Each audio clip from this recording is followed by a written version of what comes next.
Friends, எல்லோரும் எப்படி இருக்கீங்க? நான் ரொம்ப நல்லா இருக்கேன். இன்றைக்கி நம்ம பார்க்க போகிற வீடியோ வந்து என்னோடய நைட் ரொட்டீன் vlog தான்.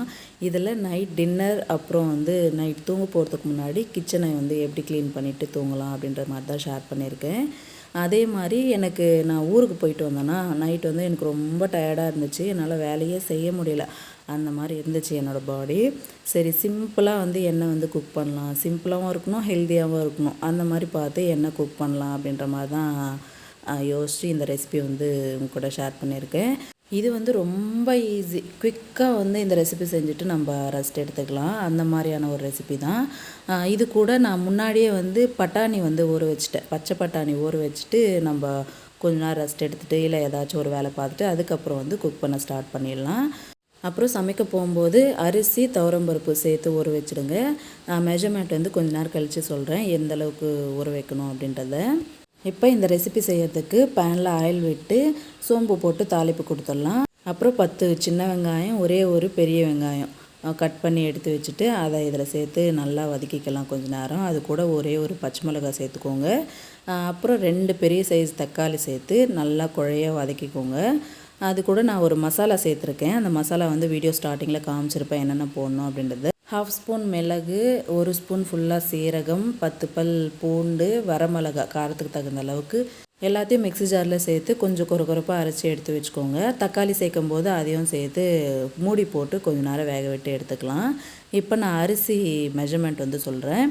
அரிசி வந்து 2 டம்ளர் அரிசி எடுத்துக்கிட்டேன். அதுக்கு 1/2 டம்ளர் அளவுக்கு துவரம்பருப்பு எடுத்திருக்கேன். இப்போ இதுக்கு தண்ணி எவ்வளோ ஊற்றுறோம்னா 1 டம்ளர் அரிசிக்கு 2 டம்ளர் தண்ணி ஊற்றிக்கோங்க. 1/2 டம்ளர் துவரம்பருப்புக்கு 1 டம்ளர் ஃபுல்லாக தண்ணி ஊற்றிக்கோங்க. இப்போ நான் மொத்தமாக 2 டம்ளர் அரிசி, 1/2 டம்ளர் துவரம்பருப்பு எடுத்துருக்கேன்ல, இதுக்கு 5 டம்ளர் தண்ணி எடுத்துருக்கேன். பச்சை பட்டாணியும் சேர்க்கறதுனால ஒரு 1/2 டம்ளர் தண்ணி வந்து எக்ஸ்ட்ரா சேர்த்துக்கணும். அவ்வளோதான், தக்காளி நல்லா குழைவாக வெந்து வந்துடுச்சு. இதில் பச்சை பட்டாணி அப்புறம் நம்ம மெஷர் பண்ணி எடுத்த தண்ணி இதில் சேர்த்துட்டு கொஞ்ச நேரம் கொதிக்கட்டும். கொதிச்சதுக்கப்புறம் நம்ம அரிசி வந்து இதில் சேர்த்து ஒரு தடவை மிக்ஸ் கொடுத்துக்கலாம். இப்போ அரிசி சேர்க்கும்போது உப்பு வந்து நல்லா செக் பண்ணிக்கோங்க. ஏன்னா குக்கர் மூடி போடுறதுக்கு முன்னாடி உப்பு காரம் எல்லாத்தையும் செக் பண்ணிவிட்டு அதுக்கப்புறம் மூடி போட்டோம் அப்படின்னா டேஸ்ட் வந்து சூப்பராக இருக்கும். இதில் கவனிக்க வேண்டிய விஷயம் என்னென்னா, நம்ம மசாலா சேர்க்குறோம்ல, மிளகு சேர்க்கும்போது இப்போ வெயில் சீசன்ன்றதுனால மிளகு வந்து நான் இதில் சேர்க்கும்போது அதிகமாக போட்டுட்டேன். அதனால் ஒரு 5 to 6 or 7 வந்து சேர்த்துக்கோங்க. அதுக்கு மேலே வேண்டாம். ஏன்னா வெயில் சீசன்ன்றதுனால நம்ம பாடி வந்து ஹீட் ஆகிடும். அதை மட்டும் கொஞ்சம் பார்த்து சேர்த்துக்கோங்க. அவ்வளோதான், குக்கர் மூடி போட்டு 3 விசில் வச்சு எடுத்தேன். அவ்வளோதான், சூப்பராக வந்து அரிசி பருப்பு சாதம் ரெடி ஆகிடுச்சு. இந்த டேஸ்ட் வந்து ரொம்ப சூப்பராக இருந்துச்சு. சாப்பிடவே வந்து தொண்டைக்குள்ளே வழுக்கிட்டு போகிறதே தெரியல.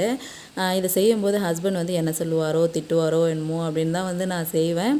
ஆனால் சாப்பிட அவர் வந்து 2வது தடவை 3வது தடவைலாம் கூட வச்சு சாப்பிட்டாரு. அந்தளவுக்கு நல்லாயிருக்கும் டேஸ்ட்டு. கண்டிப்பாக ட்ரை பண்ணி பாருங்கள்.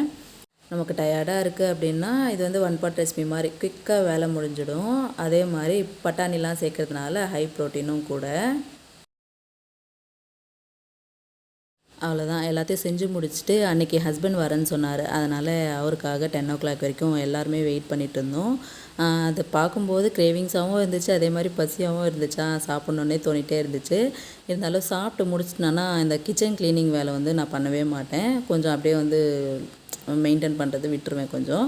அதனால் சரி, இதை வந்து ஃபுல்லாக க்ளீன் பண்ணி விட்டுட்டு அதுக்கப்புறம் அவர் வந்ததுக்கப்புறம் எல்லோரும் ஒன்றா சாப்பிட்லாம் அப்படின்னு சொல்லிட்டு வச்சுட்டேன்.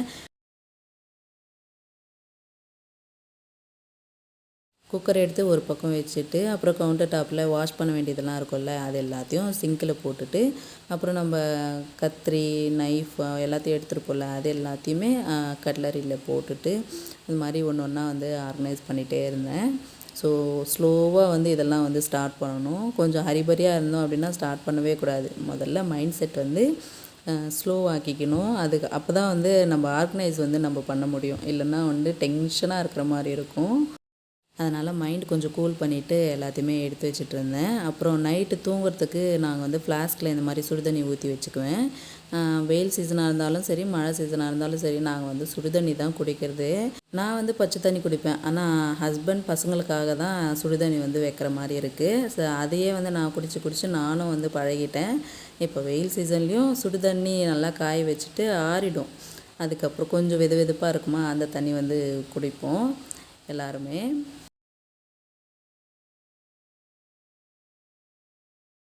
அப்புறம் ஆயில் கேன்லாம் வந்து லைட்டாக தொடச்சி விட்டோம் அப்படின்னா க்ளீனாக மெயின்டைன் ஆகிற மாதிரி இருக்கும். அதனால் தொடச்சி விட்டேன்.